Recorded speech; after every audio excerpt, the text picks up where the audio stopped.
Alright, so this is take like 3 of trying to do the target lure and reward video. Every time I go outside it's windy or the birds are chirping really loudly. So I decided to try to come in my dog living room, yes my dogs have their own living room, and do a little bit explanation at least.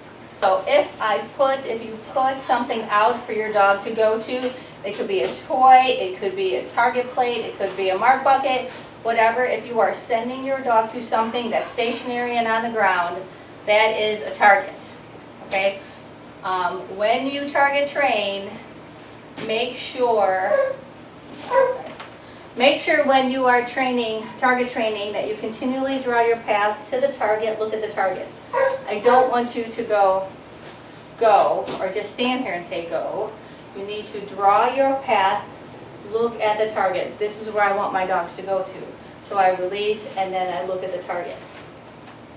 The next thing is a lure. So a lure would be if you throw your toy before your dog completes the obstacle. A lure would be if I throw the toy before the dog completes the obstacle. So I'm throwing the toy as the dog is approaching the jump or whatever it is, hoop, whatever. I've already thrown my toy so the dog sees the toy coming, okay? A reward is after the dog has completed the obstacle, then I throw my toy, okay? So a target is placed out there already, dog already sees it. You release, draw your path to the toy, say get it, or some word to mean go get the toy. A lure is I'm going to toss the toy as the dog is going through an obstacle. So when you are luring, make sure that you still continually draw your path, your arm stays out, and then throw with the opposite arm. Do not drop your arms until the dog is at the toy. So when you're luring, you say, okay, go, and then dog, before the dog gets to the hoop, or whatever the obstacle is, I say yes, and then I toss my toy with my opposite arm. That way my dog, this is what my dog sees. I don't want them to see me going, oh, I'm going to throw the toy, but I'm going to drop my arm. Because arm out, stay out, arm in, come in is the mantra of all my training. So I don't want them to do this and keep moving forward. Because this means come into me. This means go forward, stay forward. Okay, so I'm very consistent with that, the way I throw my toy. So if I throw my toy, I say yes, exercise is over, toy's coming. Throw with the opposite hand until the dog gets to the toy. Okay, don't drop it until the dog gets to the toy. A reward is the dog has already completed the obstacle. Now I say yes, still toss the toy with the opposite arm and keep drawing my path with the arm also. Okay, so a lot of people target, a lot of people lure, and then sometimes you forget to transition to the reward stage of training.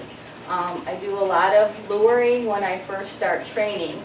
I am a toy trainer. I always have a toy in my hand so that when I see something wonderful that my dog does, I can say yes, throw the toy, exercise is over, toy is coming. So when I first start training, I do a lot of luring to get my dogs to go through the obstacles that I want them to go through. I will do some targeting if I have to, especially on like straight sends. In my Go Go Go class, we've done a lot of targeting, but we need to transition over to rewarding now. So that I want to reward my dogs for doing the obstacles that I've asked them to do, and not just running to a target or not just running, they see a toy coming. Okay, so at a lot of seminars I've gotten a lot of people to reward, especially that last obstacle, but they'll toss the toy before the last obstacle and just kind of throw it, and then their arms are flailing all over the place, so they're not continually drawing their path. Or they put a target out at the end, and then their dog will drive to the end. But you need to transition now to actually rewarding your dog for doing what you tell them to do, not just going to a target or a lure. We want to reward the correct behavior. I'm going to show you different clips so you can see the difference. I will mute them because of the wind outside. but I kind of wanted to give you a little explanation of the difference between lure, targeting, and rewarding, so you can see the difference. Alright, so I have muted the videos. Here we are going to target. I'm targeting. I'm going to keep my arm out and look at the toy. Okay, so I look, I release, dog moves, I move, yes. My arm stays out and I say get it. Not okay. This next flip is what not to do. I'm gonna put my arm out and I'm gonna drop it. So arm goes out and I drop it.